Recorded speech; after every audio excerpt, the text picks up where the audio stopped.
of the United States of America and to the republic for which it stands, one nation, under God, indivisible, with liberty and justice for all. I would just like to note that we have one board member that is absent tonight due to a personal issue, and another board member who should be here momentarily. So, all right, I'd like a motion to approve the minutes of our regular meeting of September 22nd. So moved. Okay, moved by Kirsten. Second by Paula. Any discussion? All in favor? Aye. Motion's carried.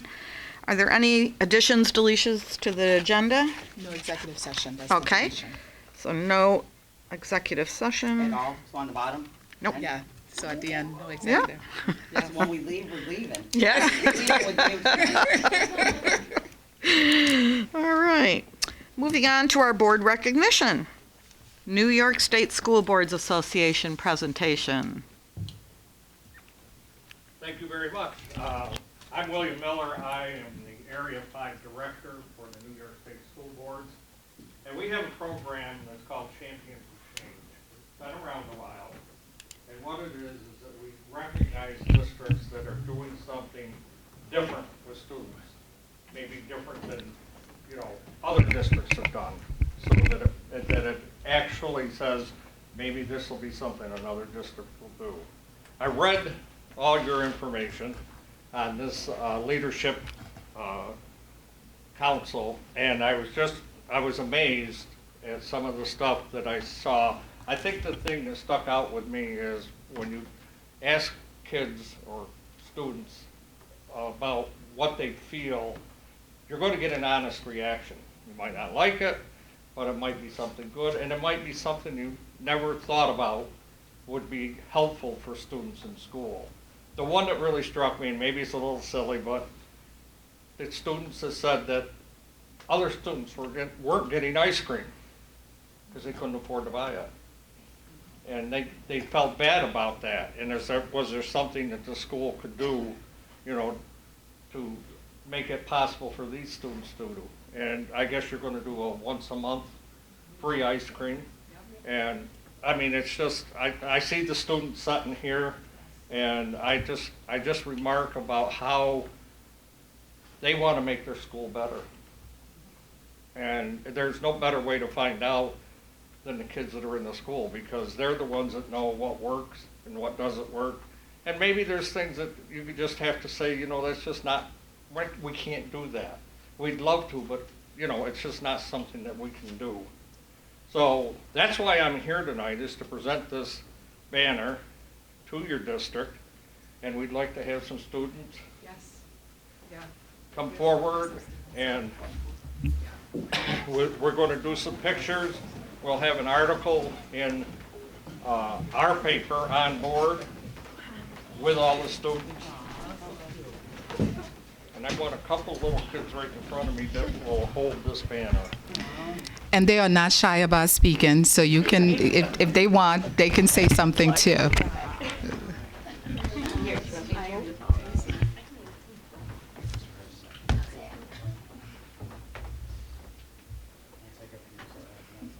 It's picture time, kids. Look at all those gallons.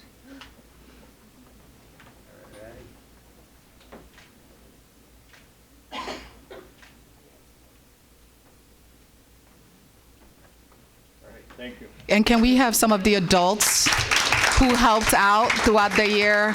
Ms. Delapre, Ms. Sandy Russell, Mrs. DePerno, Ms. Dana Benzo, and our Director of Secondary Programs, Ms. Cisco. So they can join too, to make sure, because they made it all happen.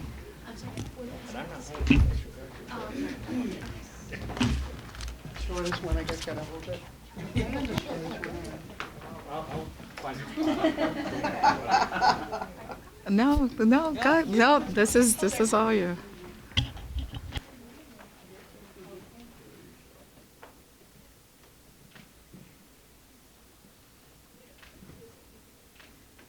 I think I just got my nails done.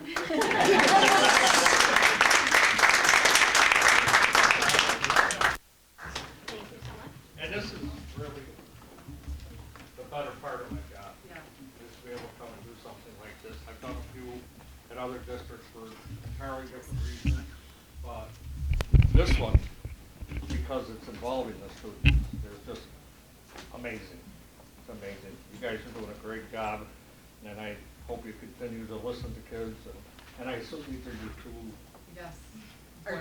ad hoc members from the student body. And that was another nice thing too, is, and I know districts have thought about it, but, you know, until they made it a law, nobody wanted to do it. We've had them for years. So, Really? yes, Really? our board has had them. I was the student. Yeah, we've had them for years on our board.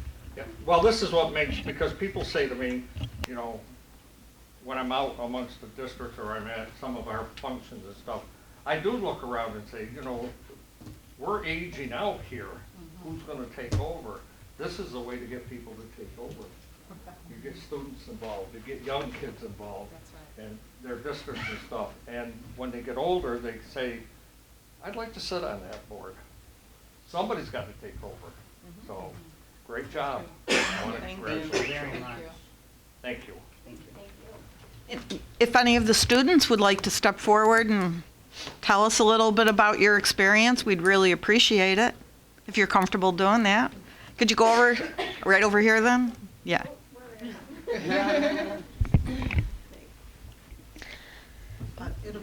Oh, okay. My name is Jordan Rozier. I'm a junior at RFA, and I'm so excited to be in this program because it has empowered me to have a voice, and I'm really, really glad, and I feel like it's made a big difference, and I'm very grateful to participate. And I want to thank Miss A for giving me the opportunity because it means a lot to me. Thank you.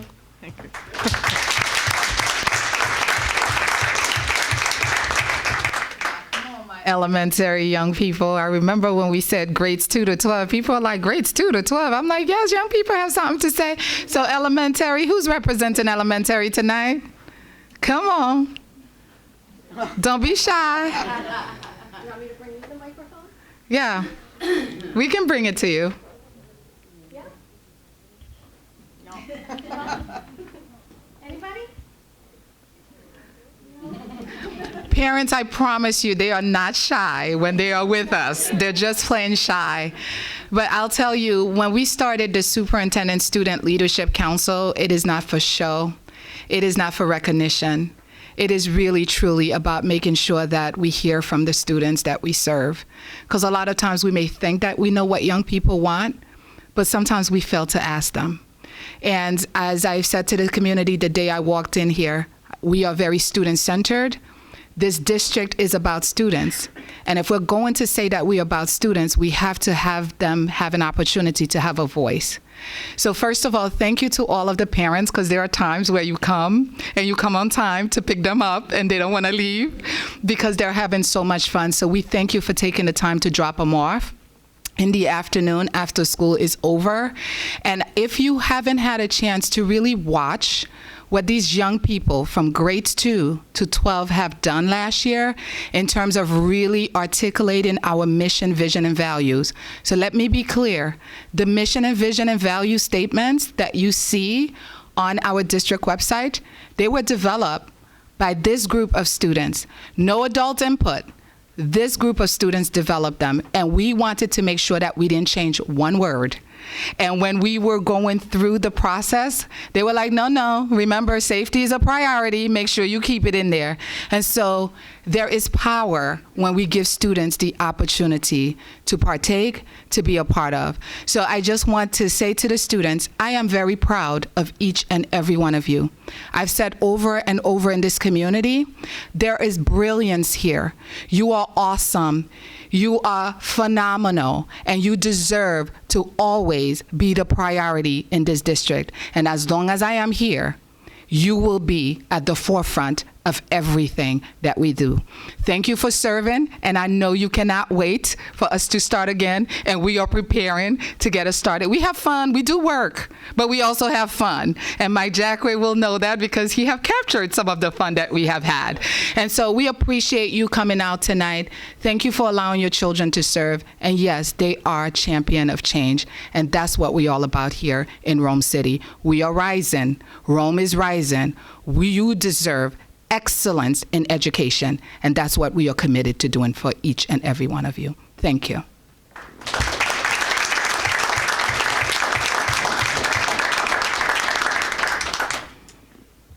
Okay, moving on now to some more recognitions and honors. We just would really like to thank the Rome Fire Department and the Rome Police Department and Rome Health.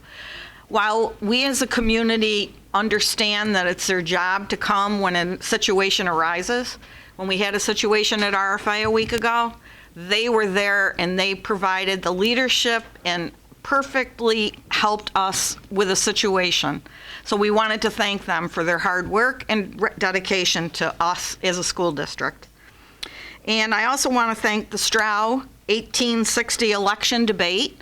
They did an exceptional job, and Nerlon attended it, so if you'd like to say a few words. Absolutely.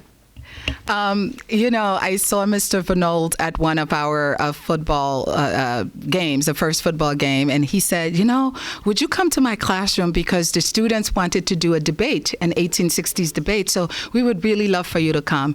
And lo and behold, again, when we give students the opportunity to really take the leadership role, they do step up. So I do want to acknowledge him and also acknowledge Tracy O'Rourke, because without the principal's leadership, sometimes these things don't happen. And so, Mr. Vanold, I don't know if you want to talk about what happened and how the students really led this. So I'm going to pass the baton on to you because it was such an incredible event that I really want people to have an opportunity to hear. Thank you. You got me on the mic here, guys? All right. So, good evening, members of the board, administrators, and community members. So I want to thank you guys for the opportunity to speak tonight real quick and show you what our kids can actually do. I do want to begin by giving a quick shout out to my Team Emerald family at Stroud Middle School. They are an incredible group of educators who constantly go above and beyond to support not only student growth, but innovation. I wouldn't be standing here tonight without their collaboration and encouragement. This past month, my 8th grade U.S. History honors students took a journey back to one of the most pivotal moments in American history, which was the presidential election of 1860. Instead of just reading about Abraham Lincoln, Stephen Douglas, John Breckinridge, and John Bell, my students actually became them. They researched each candidate's platform. They wrote speeches in authentic 19th century language. They designed campaign posters and debated before their peers and community in a live, student-led recreation of the 1860 election. Every slogan, every argument, every visual was crafted by the students themselves. My role was not to lecture, but to guide, to give them the tools and context, and then step aside so that they could take ownership. And that they did. Students who had never spoken up in class before stood behind podiums and defended complex political positions. Others stepped into leadership roles, moderated debates, managed campaign teams, and even coached their peers on speech delivery. One student in particular even stepped up the night before the debate to deliver a campaign speech when the original speaker was not going to be able to attend. It is moments like these that make the hard days worth it. While TED Talks and other motivational speakers are great, you need not look far to find inspiration sitting in your own classroom. Through this experience, they didn't just memorize history, they lived it. They began to understand what was truly at stake in that election, the tension between freedom and division, between progress and preservation. They experienced firsthand how democracy depends on dialogue, courage, and yes, empathy. What impressed me most was not their performance, however, it was their engagement. They stayed after class to refine speeches. They argued passionately, trust me, passionately, over historical accuracy, and even practiced rhetorical comebacks in the hallway. The excitement was real. I genuinely could not be more proud of them. This project taught far more than just historical facts, however. It built public speaking, research, writing, and teamwork skills. It created confidence. It gave students agency. Most importantly, it showed them that history isn't just a set of dates. It's a living conversation about who we currently are and who we wish to become. As educators, we know that learning is most powerful when it's student-driven and hands-on. When students debate, create, and take ownership of their learning, they don't just absorb knowledge, they internalize it. As Abraham Lincoln is once attributed as saying, the philosophy of the schoolroom is in one generation will be the philosophy of government in the next. That quote reminds me why this kind of learning actually matters. When students are given space to think critically, collaborate, and engage deeply with ideas, they aren't just studying democracy, they're preparing to lead it. I want to thank everybody for their time and for supporting classrooms where learning feels alive. Student voices are indeed celebrated, and the next generation of leaders begin to take shape. Thank you very much.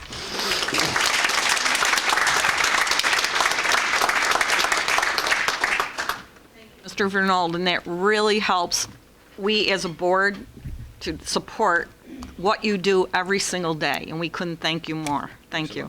Appreciate it. Okay, moving on now to public comment. Okay, no public comment. Superintendent's report. All right. Well, thank you for staying. You guys continue to stay here after the recognition, so I really appreciate it. It is October, and there's a lot of things that happens in October. First, October 2nd was Custodian Recognition Day, and I really want to take a moment to express our gratitude to our custodial team, district-wide.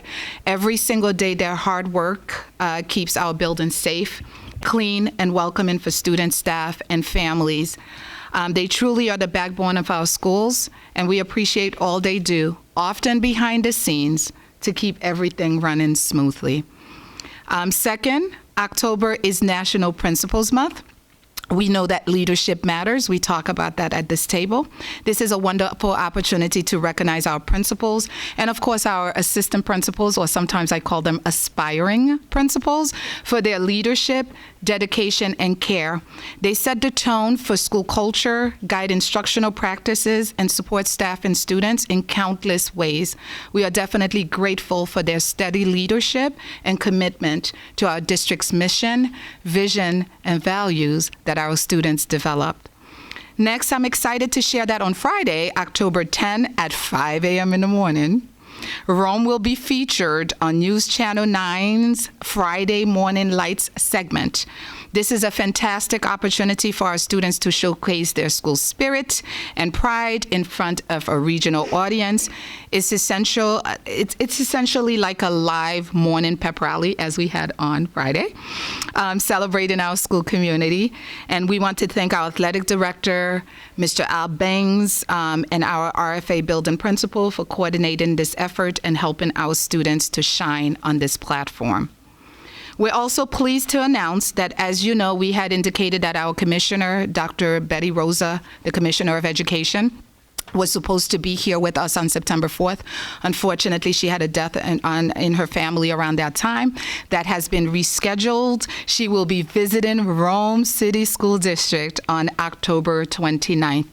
We are deeply appreciative to Senator Griffo for his efforts in making this visit possible, and this will be a wonderful opportunity to highlight the great work happening in our district, and at the same time, we will be hosting other area superintendents so that they can participate in a round table with hearing from our commissioner and also her team. Lastly, a quick reminder about our upcoming schedule. This Friday will be Superintendent's Conference Day, so there will be no school, even though we do want students to come for 5 a.m. And on Monday, October 13, we will observe Indigenous Peoples Day, and schools will be closed. As always, I'm always grateful and thankful to our board and our entire school community for your continued support as we continue together to provide the best for our students and for our community. That concludes my report for the evening. I have a question. So, on this one for October 10th, Yes. which school are they It's- doing, the board office? Sandy. Stadium? It'll be at the stadium. The plan was originally to be out on the field. However, it looks like it's going to Gonna be rain, yeah. quite chilly. So they did email today, and they're anticipating right now having to be inside in the gym. But Oh. it will still be over at stadium support. Awesome. Thank you. Sorry, and I'm sure I have an email that states that and that I did not read yet. Thank you. I Okay. appreciate it. Board report. New people here. I'm going to introduce myself. I'm Ariel Bortle, At the last meeting, I did talk about school spirit and seeing an increase in school spirit due to the cell phone ban because people aren't worried about bullying. I'm just going to touch on that really quick. As stats president, I do help make the themes for the spirit weeks leading up to homecoming, and I helped plan the pep rally. I actually helped run the pep rally on the microphone. And I just want to say I'm so happy that admin let us have an indoor pep rally this year. It went amazing. I absolutely loved it. I felt the energy from the crowd. It was amazing. I've never seen or been in a room like that with that much school spirit in my life. And it was just a great, amazing experience to take all that in. And it really set the tone for the football game and the dance.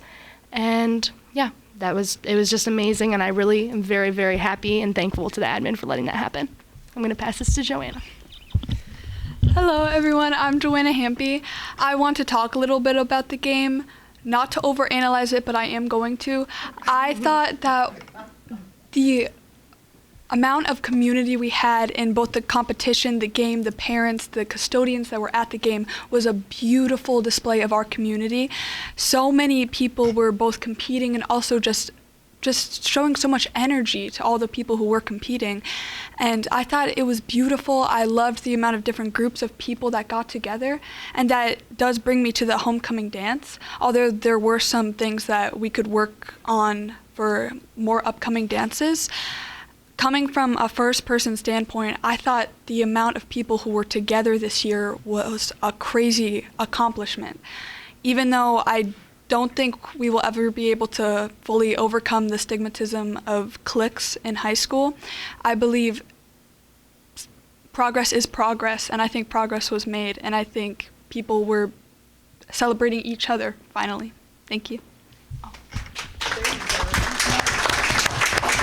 Ladies, I just have one more thing to say. I completely forgot to say this. So at the dance, I do completely understand. I did win homecoming queen, not to bloat, guys, but I saw a lot of people celebrating me and all the people on court, and it was a very, very diverse, amazing court, and it wasn't just one clique of popular people, and I'm very, very, very, very happy about that. I thought it was amazing, and that's all. And I joined in. Yes. I think, and I want to thank you guys. I was at the game also at homecoming, and it was a great homecoming. It was a great turnout. As I'm still fighting for those bleachers. Sorry, Georgia, I know you're working on them. I don't see her. She's hiding from me. I do. I know people were still standing. We are working on all of those things. I know the community is very upset about the other part, which I'm not going to get into. Congratulations to the seniors for winning the float, although I will say, and I'm a senior mother, the juniors float was pretty good. They were very, actually, I loved yours, but theirs was great too. Everyone did a great job. With that said, girls, I want to just really quick, and this has been a huge thing. If you need my help with it, I'll help you, but we got to remember. So you just spoke about cliques, you spoke about diversity. We have to remember when we're doing dances and we're getting dates ready, which you're not always, it's not you, I'm not saying it's you guys picking the dates and stuff. We have to be mindful and work with athletics, with band, work with everybody to make sure and ensure that we are not ever in a situation that we were in last year. So we do never want a dance, whether it's a junior prom, senior ball, to fall on states, sectionals, regionals. If you need any help, and Andrew will get with you, I know, but if you need, I will volunteer my help with you. I don't ever want to see anybody have to ever make that decision again. It was hard, it was difficult, it was sad. It wouldn't have changed the outcome of any of the winning or losing, but you know what? We have to be mindful of everybody. So we have to be mindful of the arts, sports. We have to make sure that we do everything in our power to make sure that no one ever has to make those decisions. And congratulations for winning the court. And you guys did an amazing job. But like I said, if you need anything, you know, I'll get with you. I'll work with Andrew. I will help you do whatever you need, okay? Thank you very much for all you're doing. I want to add is, and I heard today from someone that the younger students really looked up to the more senior students at the high school, and I think that's an incredible combination. You can offer so much help and support to those kids, and we thank you for doing that, because that's what leadership is all about, including our junior here that's here, so please keep it up, and you're doing a great job. Okay, moving up to our workshop, our budget development process and timeline. Georgia.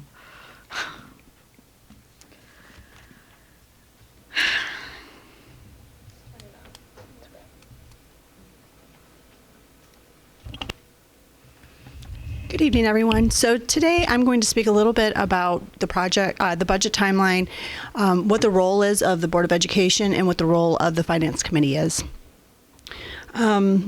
If you were on the board last year, a lot of this is very similar. We're going to continue to follow the 3 pillars that we had last year. Those 3 pillars will continue to align program and services. It will continue to be fiscally responsible, and it will continue to be equitable with resources. And what we mean by that is we are going to determine what the needs are in each of our different departments, in each of our buildings, and we're going to allocate resources based on those needs. We will not continue, again this year, to put money into buildings or in departments just to put money there. There will have to be a purpose and an explanation as to why they need money in those different areas. This is very similar to how we went about building the budget last year, so it shouldn't be any different or news to anybody in this room.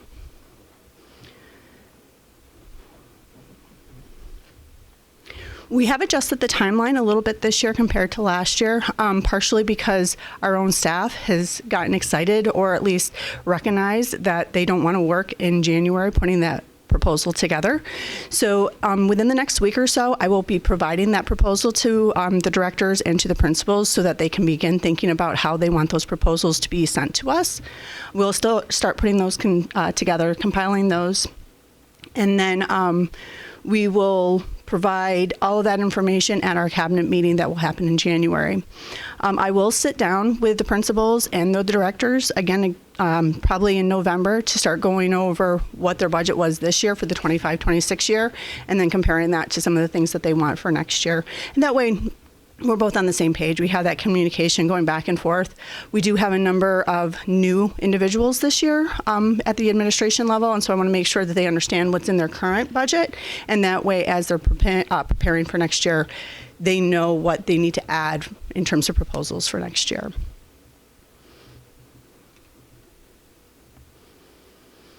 As I mentioned, in December, we'll finish some of those reviews, but the first couple of weeks in January is when I will start putting together the payroll pieces based on proposals that they put together in terms of new individuals that they think we need for next year. I'll start reviewing contracts to see what those raise increases look like, and we'll start putting together the benefits in terms of insurances, what ERS, TRS, and some of those other fringe benefits look like. At that point in January, they're rough drafts because we don't usually get final numbers until March or April, but this gives us a good idea of where we're going to start when we have some of the conversations in our Finance Committee. On January 21st, that is actually a cabinet meeting, unless there's a snow day for any reason, but at this point, we plan to meet on January 21st as an executive team, and we'll go through all the proposals that we've received up to that point. The executive team will decide what are things that are necessary and what are some of those things that are nice to have. And similar to last year, the things that are a necessity, we'll put that list together and build for in the budget. Those things that are nice to haves, we'll still put into a list, but those will be secondary. And if we have some extra funds put together, then we'll be able to purchase those things. Otherwise, again, they'll continue on a list, and as we are able to add them into a budget over the next few years, we will add them in.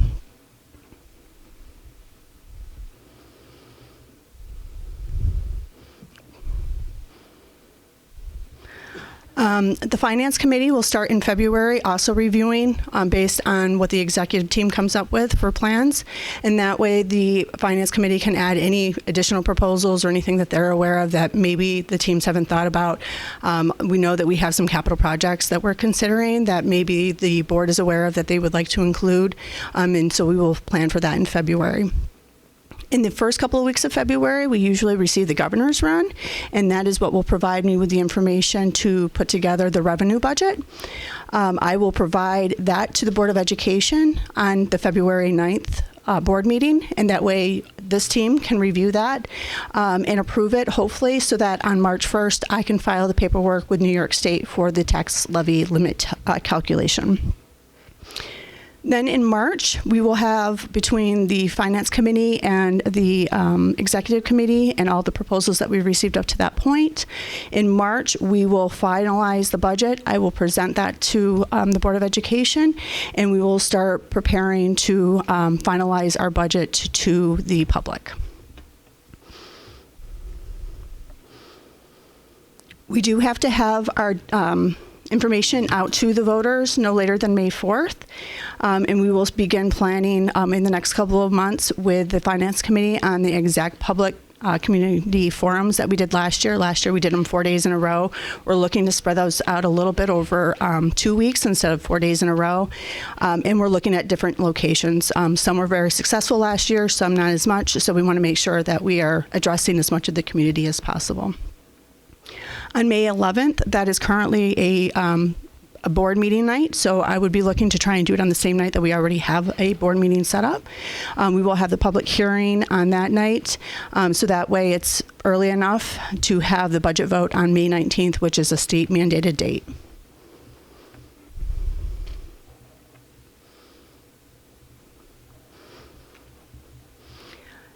So that is what will happen for all of our budget information, and then we start going right into audit. Once the vote happens, then we start preparing July 1st for all of our audit information. Our treasurer and some of our other business individuals will begin putting together the preliminary audit the first couple of weeks in May, and then we will put together a review with our auditors the ending part of May. We'll start doing closing entries throughout the month of July, and right now we are planning to have our auditors come in the last week in August. We will try to have that finalized the week of October 5th, which will allow for the Board of Education to be able to meet with Len, whoever the Finance Committee is or the Audit Committee is, so that we can approve for our October 15th deadline, which again is a state mandated date. Similar to this year, we will be planning to have our corrective action plan completed sometime in November so that we can submit it no later than the end of November. Although it is not due until January, we do try to have that in well in advance of the New York date.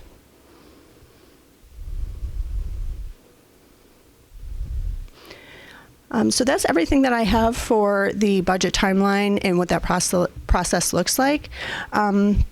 Are there any questions? I did put out a couple questions in case you'd like to reach out to me about anything you'd like me to include in future budget presentations, or anything that you'd like me to clarify further in this presentation. Not at this time, we probably don't have any, but as you continue presenting to the Finance Committee, we might have more questions then. No problem. Okay. Thank you.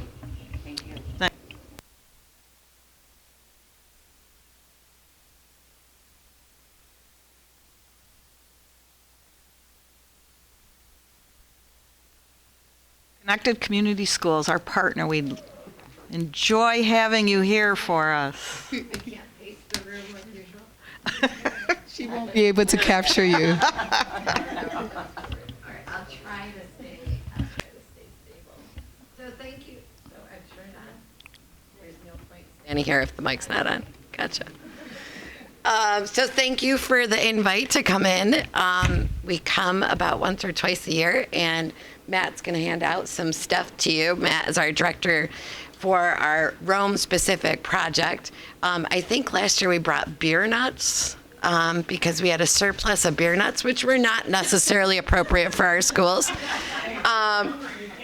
So today we have dinosaur gummies by the thousands. If anyone enjoys them, just stop at the building and pick up a few thousand more. So I think most of you know the gist, but Rome was our first community school. In fact, Rome was the first community school in central New York. It's gained a tremendous amount of attention. It's gained national attention. We just had some national attention just a few weeks ago, again from AFT, the American Federation of Teachers, highlighting our work. And we keep rolling. So if I'll bring you back in history for 1 second. We started with Bellamy Elementary, created a community school there, and a community school in 30 seconds is basically taking that community, everyone here, everyone outside, businesses, organizations, service providers, and really inviting them into the school to help and make our schools better. And it's worked. We went from Bellamy to all 10 schools very quickly in Rome, and today we are in 53 schools in 7 counties, 13 districts. So, and I thank you because if Rome wasn't the catalyst to it all, it really was. And Rome was so accepting and continues to be accepting of this philosophy of being a community schools district. And then, of course, we couldn't call all of our community schools Rome, so we rebranded to Connected. So can I take 1 second to recognize Joanna Hempy? So Joanna has been with our project since, I want to say, 3rd or 4th grade. So Joanna, during COVID, handed out 1.6 million pounds of food with us. Every single day she was with us. She continued to work with us with many, many, many projects, continued to volunteer. You couldn't have a better person representing the community and students. So it's great seeing you, and great seeing you where you are. So, side note. Yeah, you got a good one. I don't know you, otherwise I would say nice things about you too. I'm sure you're just as lovely. Otherwise, if you wanted to.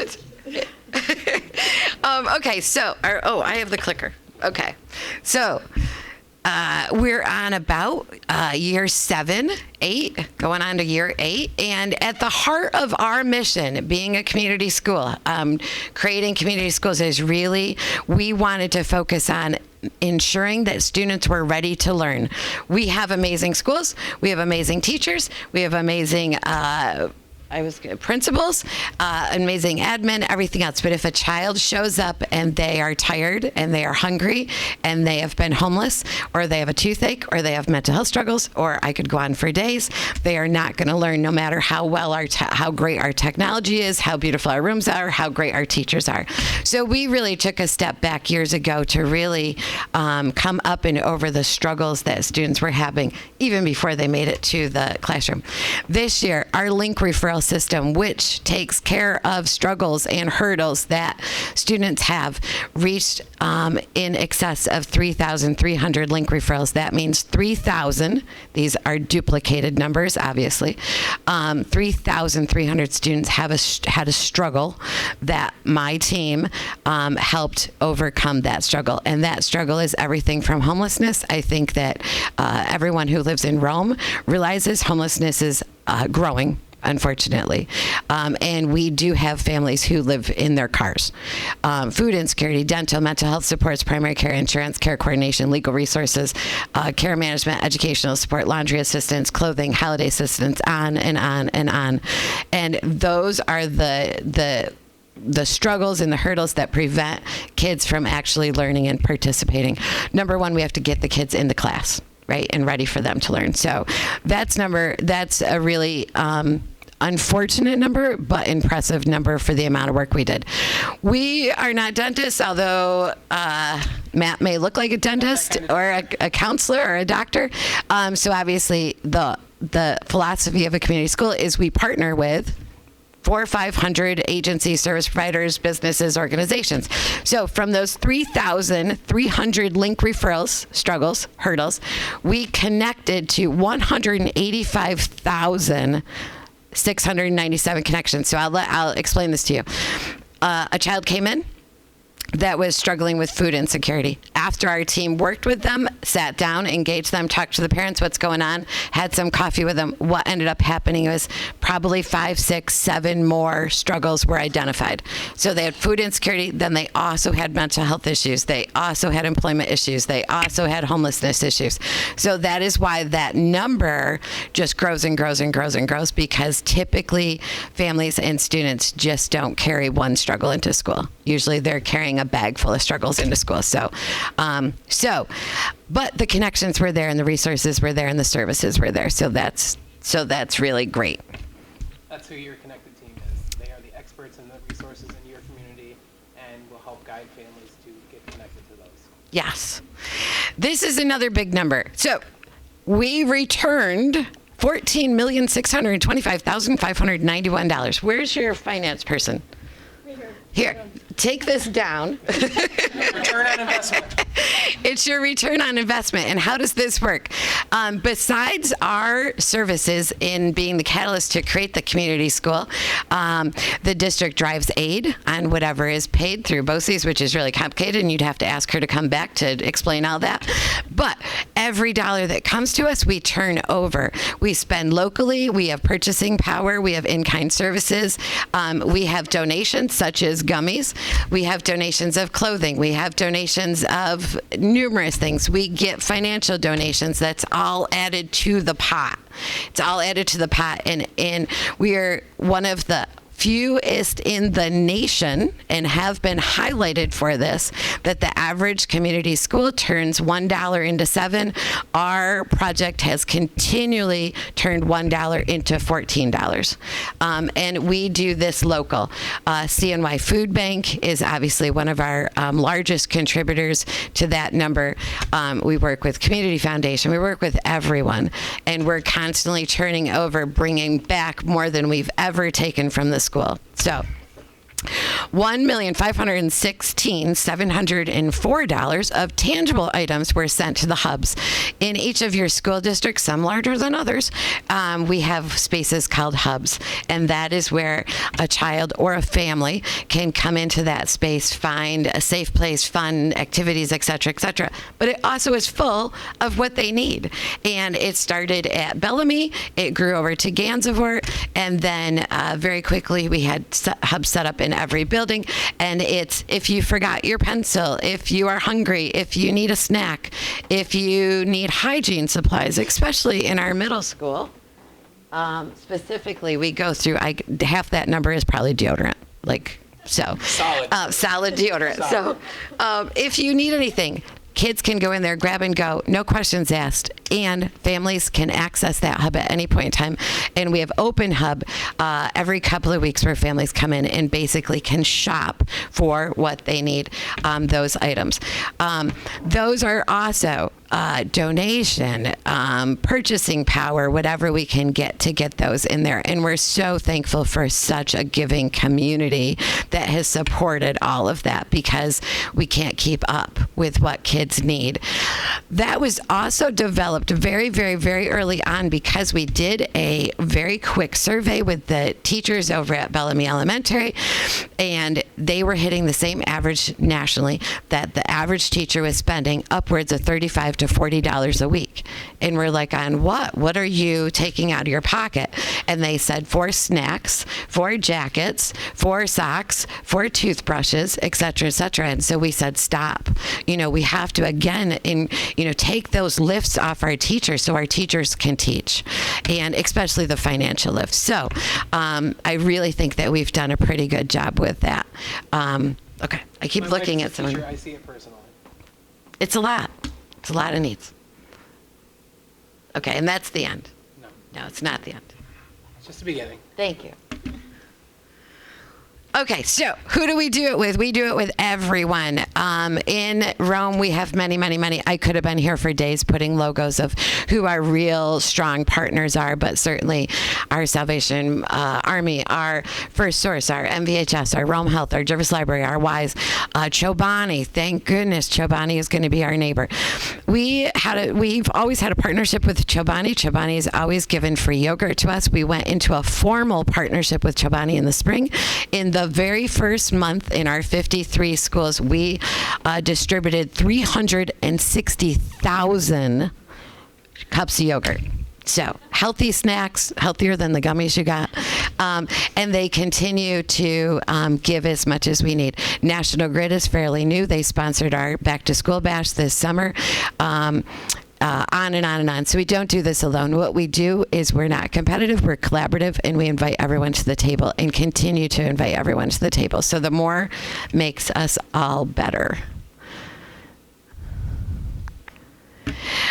Just some highlights. If I put everything we did, we would be here for days. But I did put some highlights. The Back to School Bash, we had over 1,400 Rome students who came. If anyone was there, it was the coldest day of August. It was a whopping 37 degrees, I think, and rainy. And the lines went from outside of our building, which were on North James, all the way up past the police department for hours. And families came in, though.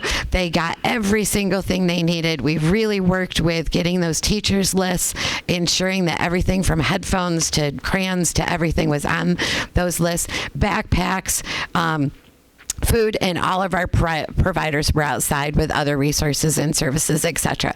Beautiful day. A ton of people. We had over 3,000 people there, and it was humbling. It was humbling. It was cold. It was very cold, but it was very humbling. And National Grid came through as the sponsor for that, which was phenomenal.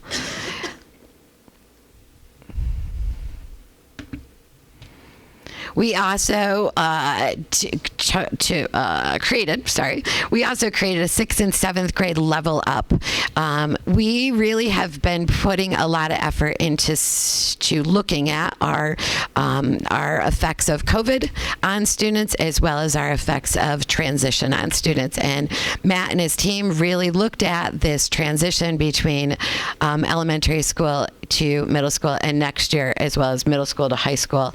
And some of the common anxiety was simply about how to open a locker, how to make new friends, how to navigate the building, et cetera, et cetera. The Level Up project took a couple of weeks. They had 30 students participate. I think next year we'll see double, if not triple. It was fun. I believe our superintendent joined us as well, so a familiar face. And it was really practical stuff, and they ran a lot of it out of the hub, and it was just fun and exciting. We also had a remembrance to our tornado last year. I want to thank people. I see some familiar faces.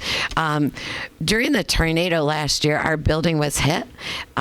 We went down for the count, but got right back up that next morning and started serving hot meals. We served 46,000 hot meals in 2 weeks. And I see very familiar faces in here of people that came and donated food and supplies and batteries and flashlights. And that was a real coming together of the community. Once again, I have to put out a shout out for our teachers. Jessica Lattimore, a retired teacher, put out a call for teachers to come and assist with volunteering, and you did again. And COVID was the same. And I will always take that story everywhere as I can, as our teachers show up, and I'm so thankful for that, and our principals and superintendent, everyone. So thankful. Summer activities happened all over the place. Can I ask one question on the 6th to 7th grade level up, though? Yeah. I didn't know have you contacted the kids who actually are in the 7th grade now to see how the transition, if it helped them? I mean, I'm just curious. Today I was over at Strow in the hub, and they Can you talk into the mic? I'm sorry. Sorry, Sue. Yeah, I talked to 4 or 5 of them today alone, just faces I had seen throughout the summer while I was over at Strow in the hub. They come to the hub almost every day. They've formed wonderful bonds with the team in the hub, and they formed wonderful bonds with each other. So they sort of have themselves as a support system too. They went through a similar experience. Now they're all doing this together, and they really just seem to be flourishing. Yeah. I like that they, had each other too. So that's good to step up. Throughout the summer, Matt's team hit the road running in school, out of school, in the parks, at our building, everywhere. As we really just tried to provide those activities, educational opportunities, supports. Link was still going. We are a 12-month project. We certainly don't go home because our families struggle in summer, just like they do in the winter and anything else. And our kids want to have fun. And so we continued. He did a lot of work on really having a wonderful summer for everyone. Thousands of hours throughout the school year. I would have been here for days putting everything that happened, but classroom programming, family nights, participated in Taste of Black History Month, Healthy Homes event, SIDS awareness, Rome Free Academy mental health fair, which is huge. If you haven't been up there, it's held every year. We attract hundreds of service providers, and families and students come in. We will continue to have the Remembrance Fair. I think that was great to bring back the community for that. Bookworms was actually a tiny, tiny project that was supposed to be run this summer through some McKinney-Vento funds. It was so successful, we are continued to run it, as literacy is such an important part of success in our students. So that's every Tuesday night. We've had some familiar faces stop by to be a reader, one of which is Mr. Rob Wood from RFA, continues to show up on Tuesdays and read, which is adorable. And a few other teachers have stopped in and helped. So that's been great. That's every Tuesday at our building, centrally located on North James. Open hubs, as I said, happen all the time. We run mental health first aid free to all district employees once a month. That is really essential, as well as just everything, movie nights, classroom programming, on and on and on. So we're just always really busy, and you can find out what we're doing by giving Matt a call or following us on our Facebook page. We're opening your folders. 2 years ago, not last year, 2 years ago, we went into a partnership with Oneida County. It's called the Resiliency Project. We have been working nonstop with Oneida County to really prevent fires. So when a family has a fire, one of sometimes the only resource we feel that is available is CPS. And a call to CPS often is not always the best avenue for some of our families. So we really have went in a different direction. We've collaborated with CPS. We're refacing its preventative services, put the fire out before the phone call has to be made. We have exceeded over 500 families running through the Resiliency Project. In the end, it has prevented and decreased CPS calls. We show up to the door with a food box and sit and have coffee and talk about struggles. Struggles are typically temporary, but families aren't always aware of the resources and services that are out there to help them out of whatever the struggle is. Families have received over $160,000 in emergency tangible needs items such as rental assistance, food, clothing, transportation. Families have received a team approach to support. Students receive in-person support within the school day. Success of the projects led to an expansion into Holland, Patton, and Adirondack Central School District. This, again, is being researched by Berkeley in California. The success of a school district nonprofit team and a county working together collaboratively to support families. Let's put the fires out before we have a fire. So, and this was an in-kind project to the Rome City School District for $1.2 million. So we brought on a team. I think there's a picture of the team next. Absolutely at no cost to the district, and all of those services go directly to the family. I think there's like a team of 12. The other thing that's been really successful the last couple of years is our SEALs, Social, Emotional, Academic Learning Supports. Up until this year, it was one person, and that was our project manager, Kenitra. Since then, we were given the opportunity to come back with a proposal to expand this throughout all schools, and we have. We've just started implementing this. There's some numbers on there. De-escalation, again, kind of preventive work, transitioning students back into the classroom, de-escalation and prevention, and it's shifted. So do you want to say anything quick absolutely. about that? So the focus of this initially started with helping students experiencing homelessness with coping skills. Certainly if your home life is disrupted, your school life will be impacted. And if we could help these students who often were experiencing behavioral and other issues within the classroom resulting in being removed, if we could help foster some coping skills and give them the tools to be able to self-regulate, it certainly led to an increase in students successfully returning to the classroom, and then over the last 3 years, successfully returning to the classroom faster, resulting in fewer disruptions to instructional time. Yeah, very successful, and I think we will obviously see that grow this year and have such impact on our classrooms and our teachers. Connectors was a wild idea a couple years ago, and it worked. These are men and women who are really engaging our students in hallways, preventing chaos in bathrooms, often used as escorts, often used as role models, encouraging positive behavior. These men and women, I have gotten more phone calls from parents or emails from parents saying, thank goodness your connector such and such is in our school building, because that is why my kid goes to school. So connectors have been a phenomenal extra resource, level of support to both RFA and STRAU. And I think that it only gets better as our team is embedded there further and longer, and continue to offer safe spaces within our schools and our hubs for students. And okay, so this is a little teaser. So we are always looking for other ways for diverse funding, right? Because we have more and more people who are struggling, and it's costly, and we get donations that aren't always appropriate for our schools. So we are opening up a thrift and gift shop. It's on Route 5. Look for us. That'll be open in another month or so. And it will have donations in there, and it will have artwork and consignment. It'll be fun. It'll be colorful. We're actually working with a couple of parents for consignment for their kids stuff. So that's coming. And every single dollar that's a profit out of that building will go back into our schools and our hubs and buy toothbrushes and deodorant and food and etc. So we're trying to be creative with finances these days.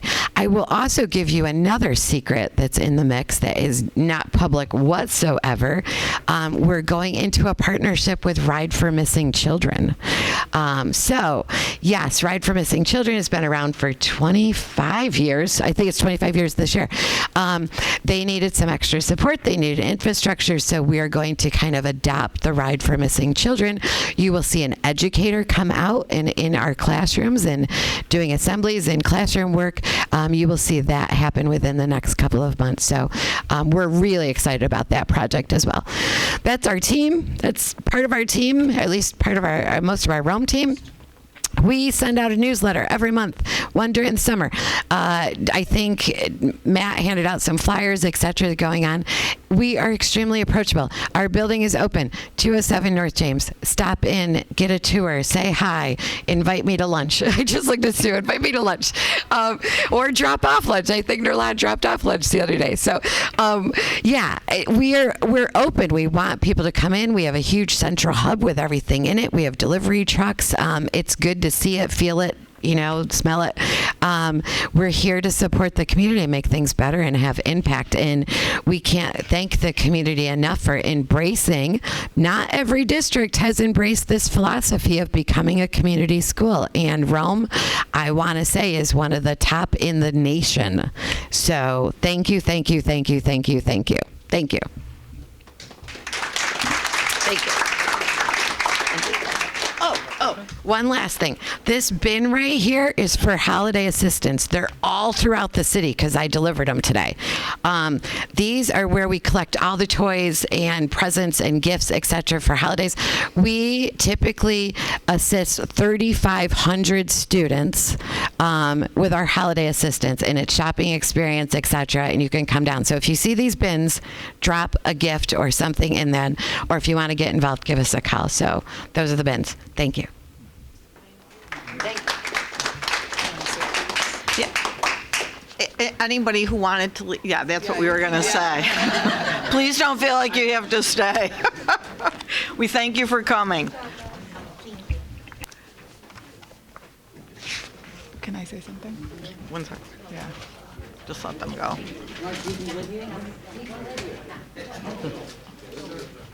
Bye. See you later.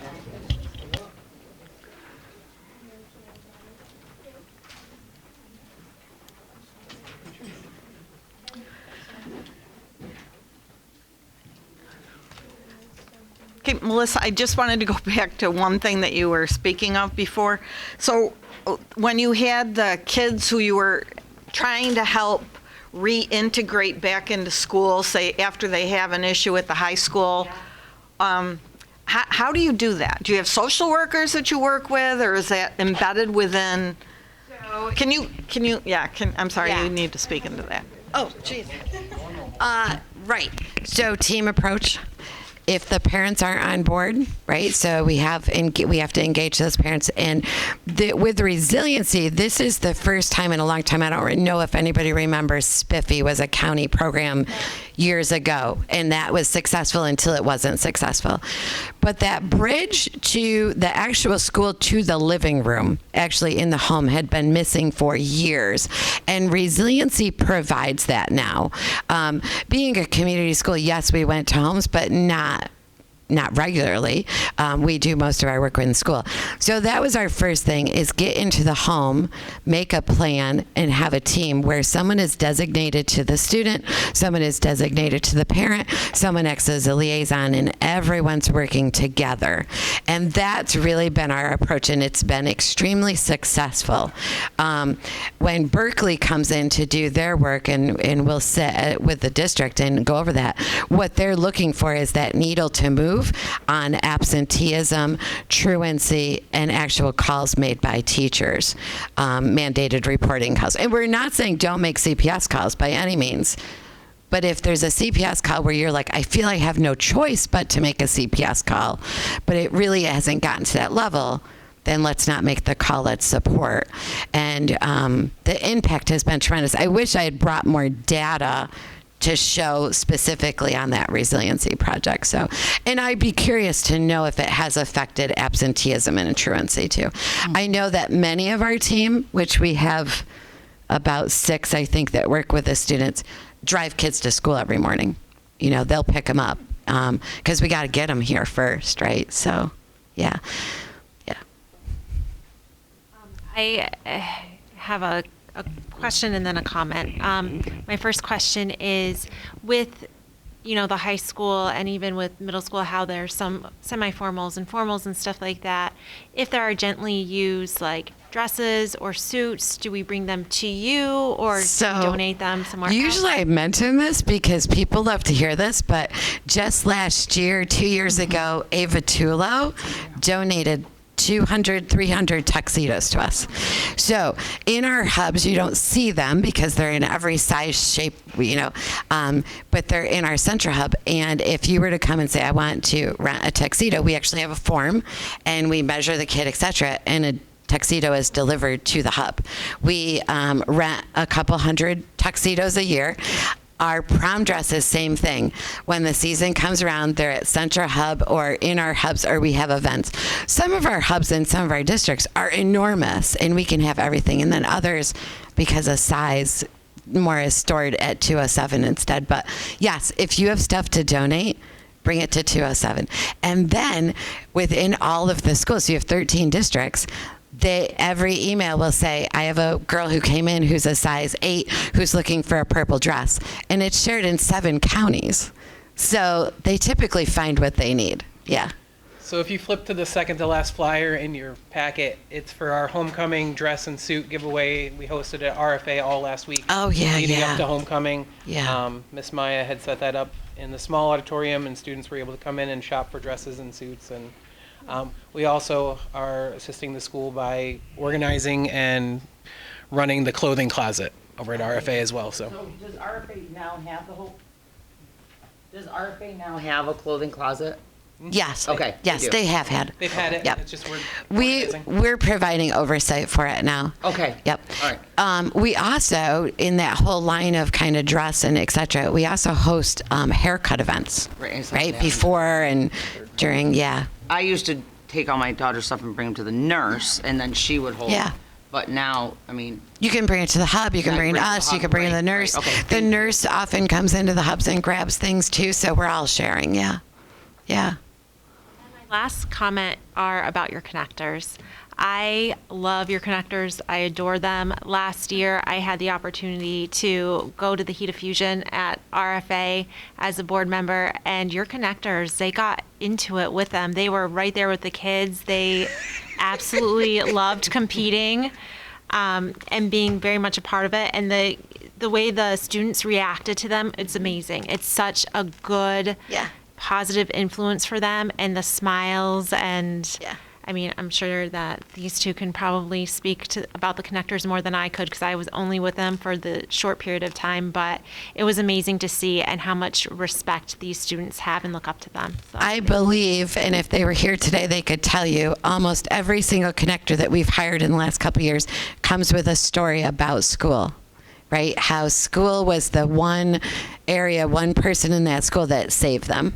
And, I could tear up thinking of the interviews that they, maybe they don't come with this huge resume and education, et cetera, but they knew how important that one person in school is. And that's what we really encourage is it only takes one person and you could make a heck of a lot of difference. So thank you for saying that, because they are a little rowdy of a group. And we appreciate that. Yeah, they're fun. So thank you. So, Melissa, last year, because of the tornado, you didn't get an opportunity to come here. So, although I know all of the pieces, because you and your team have done a great job with teaching me, especially as a person who did not come from a district that had community-connected school, I first want to say thank you to your team and you for all the things that you do. You said it best, we don't do this work alone. And not only do you do the work, but you also do it with heart. There's a lot of people that are doing a lot of things, but to take the time to listen to each person, to meet that person where they are at, it takes special people. And you guys do it every single day, not only on James Street, but in every school building that I've been at. I was so amazed. I'm like, community connected school does that? Because as an assistant, when I served as an assistant superintendent for pupil personnel services, I was the one that was leading the charge to find these things to help students, and to know that we had a district, a community full of people to be able to just serve and work alongside our team to do what's right for kids. It is beautiful. First of all, thank you for serving our community. Thank you for serving our children. And thank you for being my friend. Thank you. Thank you. It's my pleasure. It's been my pleasure. So I owe a lot to Rome. If several people hadn't opened the door and said, come on in, we wouldn't be here where we are today. So I'm always grateful. So thank you. Thank you. Rome is home, and Rome is. actually just bought a home in Rome this year, so I want to join So the if poll. you could please. I pay my taxes. Yeah. Well, thank you very much Thank for you. a great presentation. Thank you. All right. And now we will move on to the consent agenda. Can I have a resolution to accept the consent agenda, that upon the recommendation of the superintendent of schools, the consent agenda be accepted by the Board of Education? So moved. Okay, moved by Jen. Can I have a second? Second. Seconded by Jonathan. Any discussion? All in favor? Aye. Motion is carried. Okay, moving on to finance on page 10. Yeah, that's consent. Yeah. Yep. And we are going to turn it over to Kirsten. So, we did resolution, we have to do the resolution first, right? Yep. So, resolution to declare equipment obsolete for sale. That was part of the consent. All right, I apologize. Resolution to accept contract for clinical supervision services. Whereas the Rome City School District, RCSD, recognizes the importance of providing licensed social workers with clinical supervision that supports professional development, enhances the quality of services provided to students and families, and helps fulfill New York State requirement toward obligating a licensed clinical social worker, LCSW, credential. And whereas RCSD seeks to enter an agreement with Diana T. Durso, LCSW-R, a duly licensed clinical social worker in the state of New York, to provide group and individual clinical supervision services up to 8 Master of Social Work, MSW, employees employed by the district. And whereas the scope of services under this agreement includes 2 monthly group supervision sessions, 2 hours each, quarterly individual record review sessions, assistance in documenting supervision in accordance with the New York State Education Department requires and submission of verification forms necessary for employments pursuing LCSW licensure, and now, therefore, be it resolved that the Board of Education of the City of Rome, of the Rome City School District, hereby authorizes the superintendent of schools or designee to enter into an agreement with Diane T. Durso, LCSW-R, for the provision of clinical supervision services in accordance with the terms outlined in the proposal. 2, resolution to accept Colleen, sorry. May I have a motion to move it? Moved by Paula, can I have a Second? Seconded by Kirsten. Any discussion? All in favor? Aye. So, okay. And number 2, resolution to accept Colleen Worst, contract. Resolved that upon recommendation of the superintendent of schools, the Board of Education hereby accepts the agreement between Colleen Worst, L-ALP, MS, CCC, and the Rome City School District to provide internet speech therapy services to pre-K per rates in the contract. May I have a motion to move? So moved. Moved by Paula, seconded by Nadia? Any discussion? All in favor? Aye. Motion carried.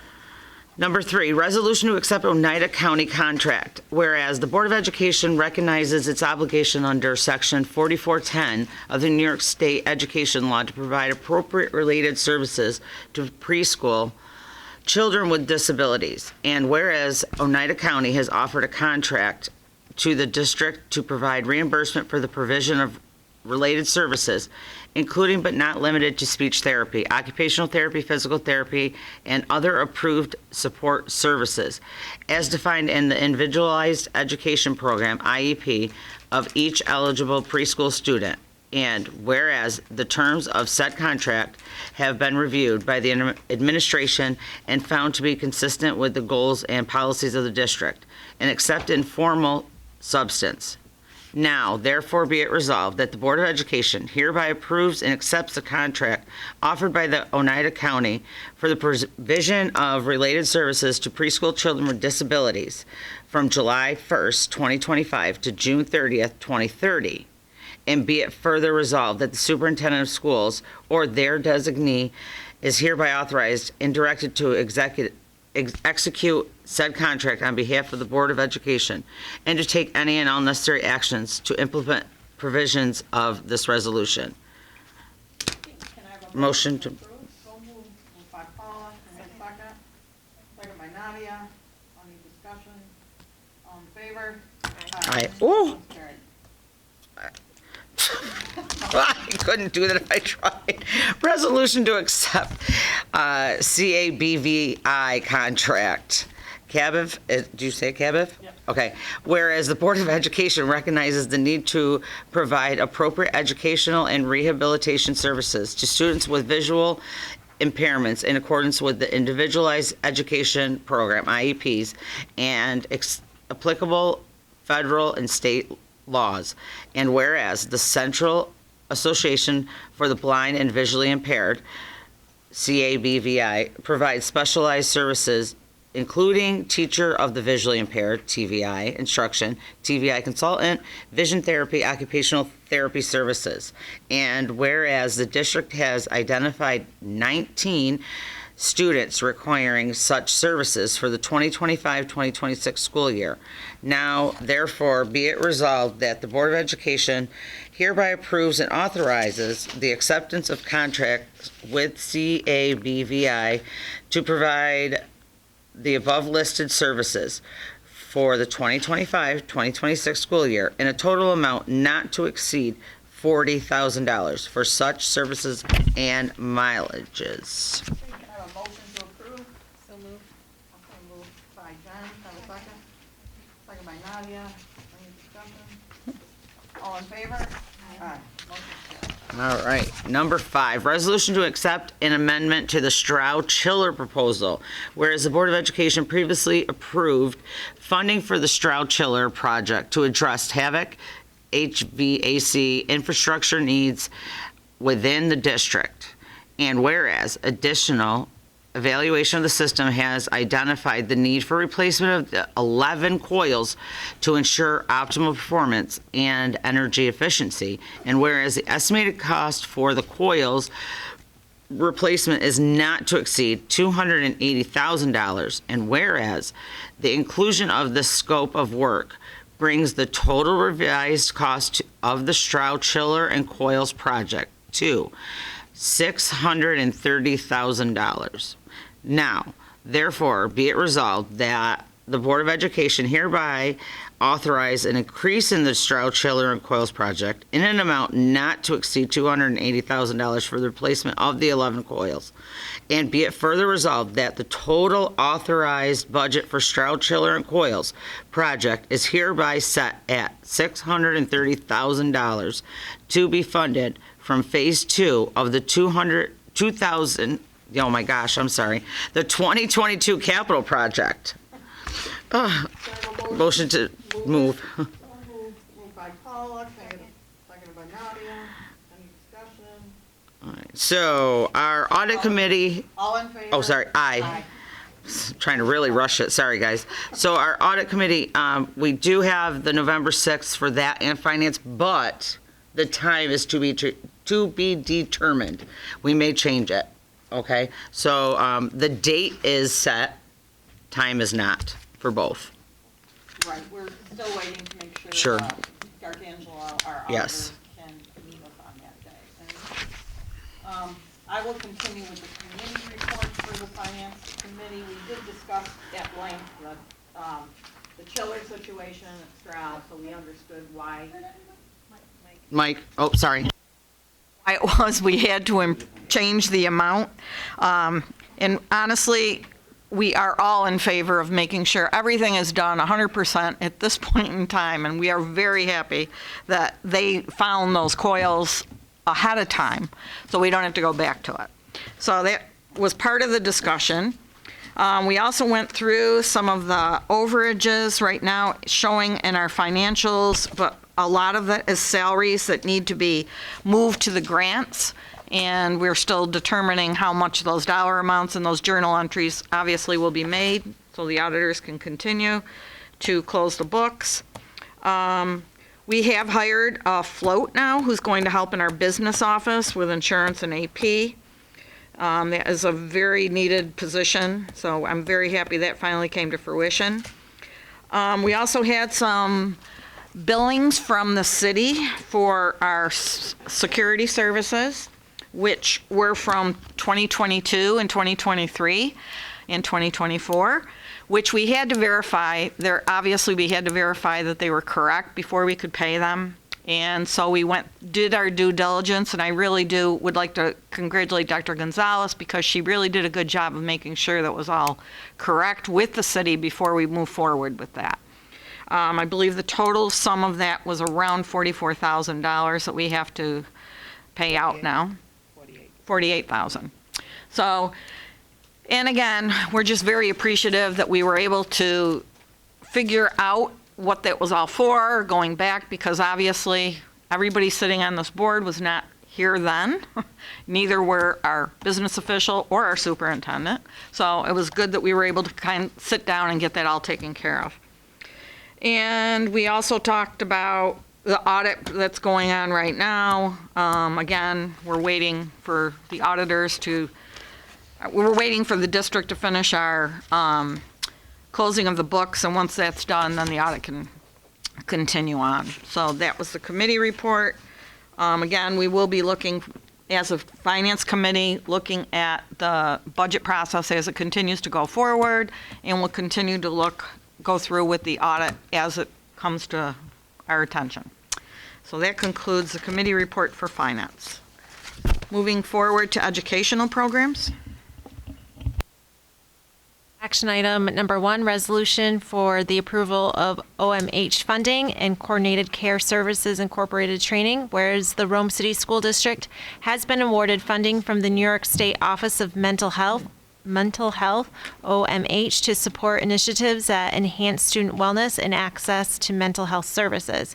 And whereas an amount not to exceed $34,750 will be used from September 1st, 2025 through June 30th, 2026 to engage Coordinated Care Services Incorporated, CCSI, to provide specialized professional training for district staff, and whereas the training is specifically designed to equip staff to respond effectively and appropriately to situations involving trauma, illness, and grief, including providing participants with curated resources and handouts to assist students during times of grief or crisis, and whereas the training will also allow participants to evaluate potential trauma, illness, and grief, TIG, strategies for alignment with school, district, or regional approaches, and whereas CCSI will collaborate with the district crisis team to review, refine, and align the district-wide crisis response plan with best practices, ensuring clearly defined roles for building and district teams, structured response steps that scale with the degree of impact, documentation procedures,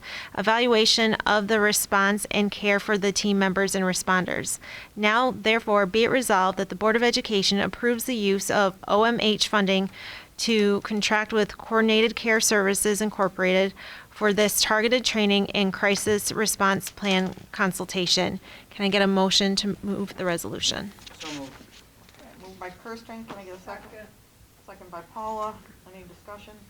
I just want to say that I just think it's so important, mental health in general, and I'm very appreciative that we have this for our school district. This service is really mainly about training individuals so that when we do have a trauma or illness or grief situation that occurs, because we know we have staff members and we have students who sometimes experience things, let's say the death of a student, it's like consistently it will give you a clear articulated plan on how we respond. So it won't be left to the buildings to determine how, but every building will be able to respond consistently to different trauma depending on the level of the trauma, right? There's level 1, there's level 2, there's level 3. So we want to start with that. But eventually, I look at the bigger scope of this. Eventually, it would be awesome if every district that is part of Madison or Oneida BOCES can get that same training, because the way we did it in Monroe County is if, for example, there's a situation in Camden where people are so distraught that they can't provide the support necessary, they can call upon Rome to go and provide that support, and vice versa. And so we're looking eventually, we want to start with Rome, our district, of course, and eventually I want to be able to talk to my superintendent colleagues to ensure that we have a consortium of districts that provide that support to each other, because we always talk about it's not a matter of if, it's when. And so when something happens, we want to be sure to be available to provide that type of therapeutic response that a district may need. So thank you for saying that, and so we're starting with us.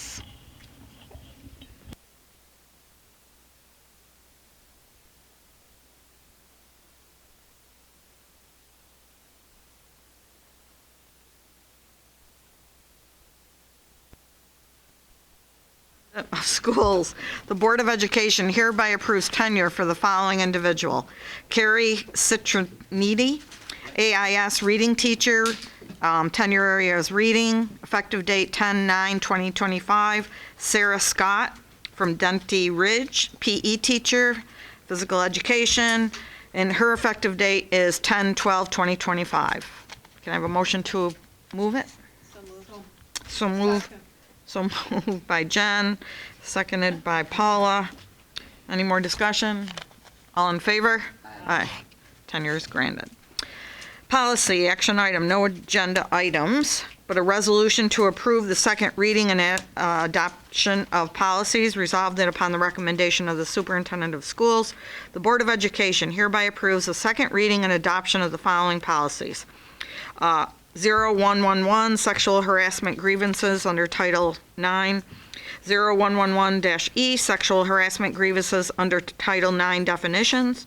1120-R, school district records regulation. 2245, ex officio student member of the board.